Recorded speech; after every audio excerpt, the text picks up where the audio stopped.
Olá, vamos ao nosso Evangelho de hoje, terça-feira, 16 de dezembro. Vamos fechar os olhos, agradecer a Deus, nosso Pai de amor, a Jesus, nosso mestre e amigo, nosso modelo, nosso guia, nosso farol. Agradecer pela vida, por mais este dia, mais esta oportunidade de uma experiência única, porque cada dia é uma experiência única na nossa existência.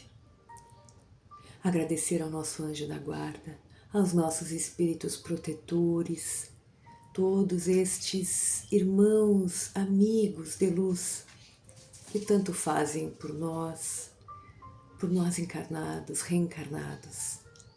Gratidão. Pedimos que permaneçam conosco durante a nossa jornada de hoje, nos nossos trabalhos, nas nossas rotinas, nos nossos lares, nas nossas relações. Fiquem conosco, hoje e para todo sempre, que assim seja. Então vamos ao Evangelho segundo o Espiritismo, vamos ver uma reflexão, um estudo para hoje. Vamos ver, capítulo 7, Bem-aventurados os pobres de espírito. Então, entrou aqui num item que é bastante grande e que nós já começamos. Nós já vimos deste item 11 do capítulo 7, que se chama O Orgulho e a Humildade. Está na Instrução dos Espíritos e é de Lacordaire, em Constantina, 1863. Nós já vimos em algum outro momento o início. Então nós vamos lá para o para o quinto parágrafo deste item. Vamos ler, vamos ver o que nós vamos extrair para a nossa reflexão de hoje. Então Lacordaire vai nos dizer assim: rico, enquanto você dorme em seus aposentos dourados, ao abrigo do frio, milhares de irmãos iguais a você dormem na sarjeta. O infeliz que passa fome também é seu semelhante. Sei que com estas palavras o seu orgulho se revolta. Você até concordará em dar-lhe uma esmola, mas nunca lhe apertar fraternalmente a mão. O que? Dirá você. Eu, descendente de sangue nobre, um dos poderosos da terra, serei igual a esse miserável que se veste com trapos? Ilusão de falsos filósofos. Se fôssemos iguais, por que Deus o teria colocado tão abaixo de mim? É verdade que as roupas de vocês em nada se parecem, mas se os dois ficassem sem elas, que diferença haveria entre ambos? A nobreza do sangue? A nobreza do sangue, você dirá. Porém, a química não encontrou, até hoje, diferença alguma entre o sangue do nobre e do plebeu, entre o sangue do senhor e do escravo. Quem garante que você outrora também já não foi um miserável como ele? Que não pediu esmola? Que não pedirá um dia? A esse mesmo de hoje está sendo, que não pedirá um dia a esse mesmo que hoje está sendo desprezado por você, quer dizer, quem garantirá, que você não vai pedir para esse que você despreza a esmola numa próxima? Por acaso as riquezas são eternas? Não acabam juntamente com a morte do corpo? Lance sobre você um pouco de humildade. Coloque os olhos na realidade das coisas deste mundo, sobre o que realmente faz com que um seja superior ao outro. Lembre que a morte chegará para você assim como chega para os outros, e que os títulos não o preservarão dela, da morte. Que ela poderá chegar amanhã, hoje ou a qualquer momento. E se ainda assim permanece com todo esse orgulho, então eu lastimo muito, porque você será digno de piedade. E aqui nós vamos parar também, né? Que é um parágrafo, 2 parágrafos inteiros, em que Lacordaire vai se referir ao rico. Depois ele vai se referir ao orgulhoso, então vamos parar aqui. Este espírito amigo vem nos chamar a atenção, né, nesse capítulo 7, bem-aventurados os pobres de espírito. No item o orgulho e a humildade. E aqui neste trechinho que nós lemos, ele fala especialmente para os ricos.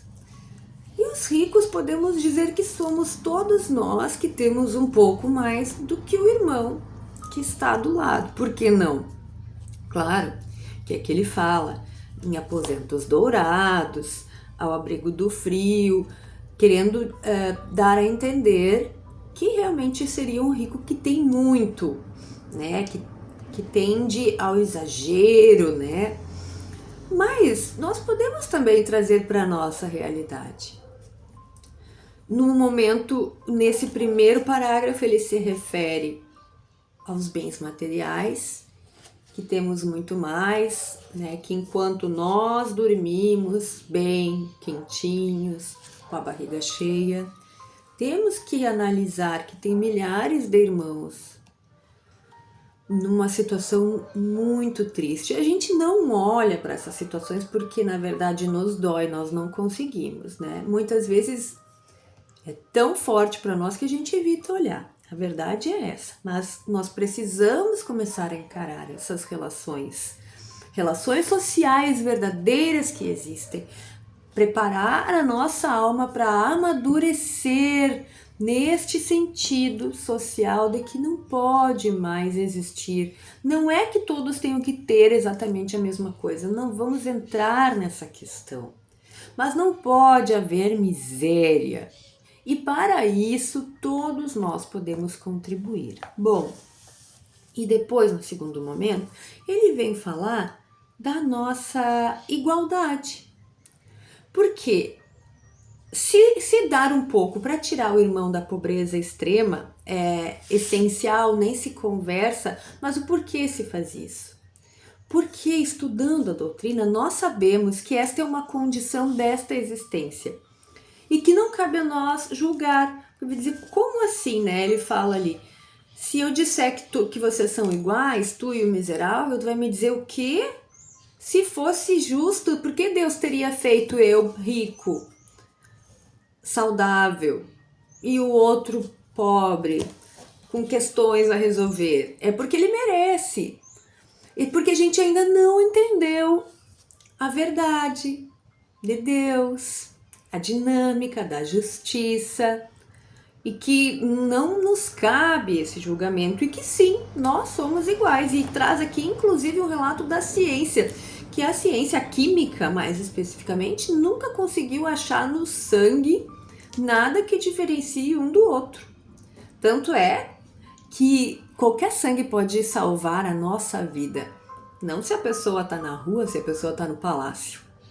Essas são coisas que nós criamos e com o tempo nós vamos ver que são tão infantis que a gente vai sentir, vai levar bastante tempo para se livrar do remorso de ter ficado tanto tempo apegado a estas questões. Então vamos refletir. O que eu realmente preciso? O quanto eu realmente preciso? A diferença entre o essencial para nos tornarmos seres essenciais. Eu preciso de algumas coisas que me tornam indivíduo. Eu, Daniele, preciso de... Não é que vou ser desapegada de tudo, não ter nada. Eu preciso de coisas que me referenciem como indivíduo, sim. Mas eu não preciso ter 5 coisas iguais que me referenciem como indivíduo, né? Então é ter o meu, depois disso virar o olhar para ir dar a mão a quem pode estar precisando de tão pouco para dar um passo grandioso, não é mesmo? Então, muito bonita essa nossa puxada de orelha de hoje. Para que nós consigamos fazer alguma coisa. Vamos pensar, alguma coisa a gente há de conseguir fazer hoje ainda para mudar essa situação, nem que seja uma mudança interna, não é mesmo? Vamos a uma pergunta do Livro dos Espíritos. Vamos ver. A reencarnação. Capítulo 7, segunda parte. Vamos à pergunta 381. Que é assim, Kardec pergunta aos espíritos: quando a criança morre, o espírito retorna imediatamente o vigor que possuía antes? E os espíritos vão responder: sim, pois o espírito se livra do corpo físico, que era para ele uma espécie de limitação.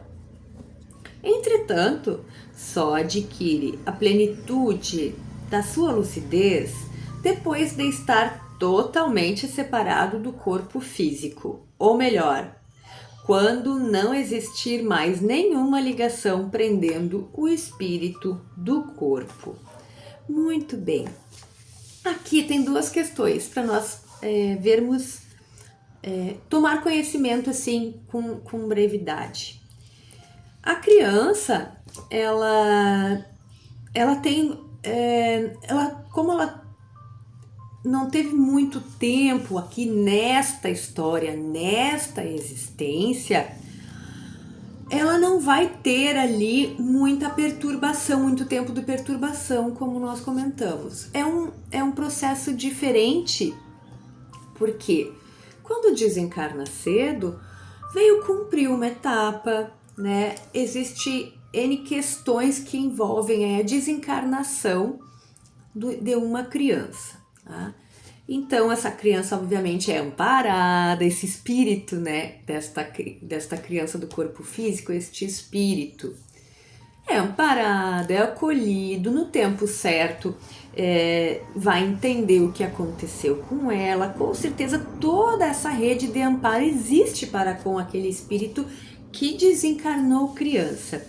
E aqui chama atenção, entretanto, só adquire a plenitude da sua lucidez depois de estar totalmente separado do corpo físico. Nós vamos começar a entender aos poucos que o que eles se referem quando eles falam isso é o seguinte, que essa separação completa do corpo físico está muito mais relacionada não a só fechar os olhos e deixar o corpo que vai começar a se desintegrar. É um desligamento do corpo físico de uma questão muito mais de sentimentos, de entendimento do que a vida é imortal, de que a vida continua. E no caso da criança, né, o espírito não é criança. Na última existência, sim, ela viveu, então ela vai receber ajuda para ser orientada, mas ela só vai ser explicado a ela tudo o que lhe aconteceu quando todo aquele processo de desligamento da vida acontecer. Não vai ser, para resumir, não é assim, aconteceu a desencarnação, né, do espírito que estava criança, imediatamente ela acorda no plano superior e já sabe que ela é um espírito, já tem acesso a todas as outras reencarnações passadas e continua. Não é assim que acontece. Ela é acolhida tal como uma criança, recebida por espíritos amigos, familiares, espíritos familiares a ela, se possível, cuidadores.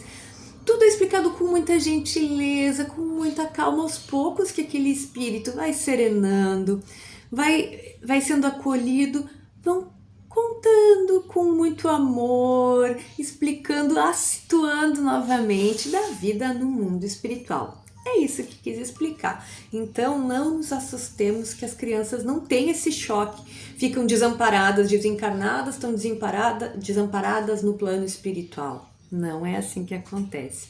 E existe uma justiça e uma misericórdia que a gente consegue imaginar muito, muito, muito de longe, mas que é divina e incrível e que está sempre a cuidar de todos nós. Então vamos encerrar, vamos fechar os nossos olhos e agradecer a Deus mais uma vez pela oportunidade bendita da vida e desta existência. Nosso anjo da guarda, espíritos amigos, Jesus nosso Mestre, permaneçam conosco a nos guiar, amparar, inspirar, intuir durante o dia de hoje e para todo sempre. Que assim seja. Tchau, tchau.